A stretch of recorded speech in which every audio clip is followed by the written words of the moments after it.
Okay guys, this is a video response for 805Roadking. I saw the video the other day. He purchased a 2014 Corolla Sport. It's a nice car. Definitely a nice car. The body's new, driveline's old, but new to the country. Transmission and engine in the 2014 Corolla is almost 10 years old, but was never brought here.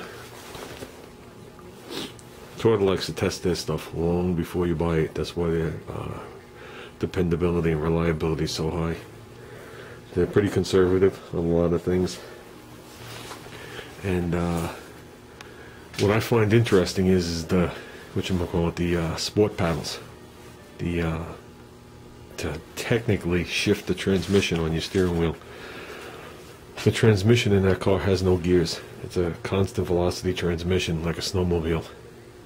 And that's what I find very interesting. If you don't put it in any kind of sport mode, when you're driving down the road, it gives you the illusion that it's shifting gears. And how it does that is at predetermined RPMs, based on your load, it kills the fuel for whatever milliseconds. So by killing the fuel, the tachometer drops very minuscule. So it gives you the illusion that the car is actually shifting. Now, when you put it in the sport mode and you use the paddles, okay, now you got a picture just like a snowmobile or a mini bike clutch. You got a wheel. I don't know if this is going to come out. I'll draw it a little darker. You got a wheel, and you got a wheel. And these wheels are just split hubs. Okay, they get wider and narrower. And instead of using a belt, they use a chain with these minute little links. There's over 2,000 links on this chain. It's about the size of the way I have it drawn here. Okay, but instead of using mechanical pressure, on one of them they use really powerful spring pressure. So powerful that as a dealership we can't service it. On the other end, they're using hydraulics and what they call a stepper motor. Stepper motor is any kind of motor that moves in increments. And they count it, whether it be a turn or an actual distance. So say you have 1 to 100 on your stepper motor.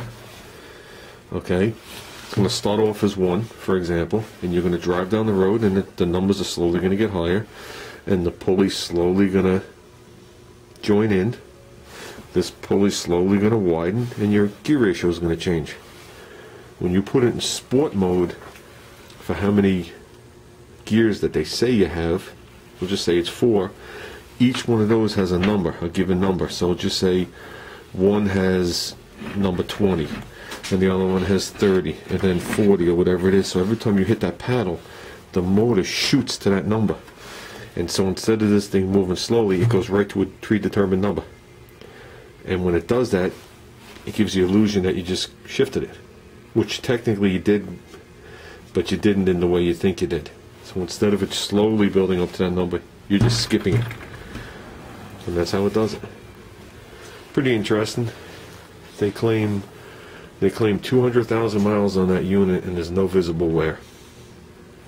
So I guess time's going to tell for us, because the United States is a totally different market than any other market in the world. We drive different. We treat our cars different. So things that work in other countries don't work here, and things that work here don't work in other countries. So, like I said, we've only sold a handful of them so far because the year's just starting. But they seem to be hot. They definitely redesigned the car. There is a couple of different interiors, different dashboards, depending on if you have the sport model or you don't have the sport model. The only ones that have regular transmissions, which I think it was a 5-speed overdrive, I don't know if it was a 6, I don't remember, is a rent-a-car. The rent-a-car, I don't know if it was Avis Hertz or whatever it is, would not accept the cars unless it had a conventional transmission in it. So if you see one with a conventional transmission in it with a normal shifter, okay, you know it was a rent-a-car. That's the quickest way to tell. You cannot order it with a normal transmission. So I just figured, I don't know if you'd find that interesting or not. Like I said, time's going to tell how good it is. I've driven a couple. They seem to be good cars. But like I said, You know, they just hit the market now. So definitely very interesting, depending on which engine choice you have in there too, with the way the VVTi works. There's different levels of it. How they have these shafts that slide and it opens and closes it changes the lift and duration.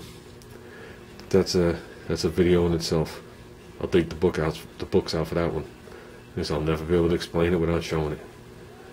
Well, that's it, guys. I'm getting back to filing. I'm gonna file this one, like I said, just like the other one, and calling it good. We're not going any more than that. They all getting covered. And that's it, guys.